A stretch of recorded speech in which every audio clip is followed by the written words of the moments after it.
They're used to me now. Coming up and talking to them. See my camera. Hi guys, you're getting so big. You guys are about ready to take flight. Hi. Hi, baby. Don't fall. Don't fall. You're not quite ready yet. Mama's right there. She's pretty mad I'm even getting this close. Maybe next time she'll build her little mansion farther away from me.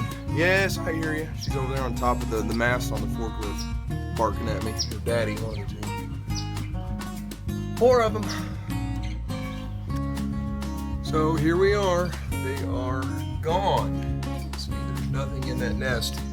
What had happened that very same day in that last clip you just saw is I actually walked up and I was about a foot away and I said, bye-bye birdies. I was getting ready to leave, go run some errands. And as soon as I raised my hands up like that, went bye-bye, they said bye-bye, and went everywhere. Some flew that way, some flew over my head around there, and they took off. And usually you can hear birds distress call, but there was not a distress call. Their mother was very close nearby, and I could hear them chirping, and they were flying all around. No birds were made hurt in the making of this video.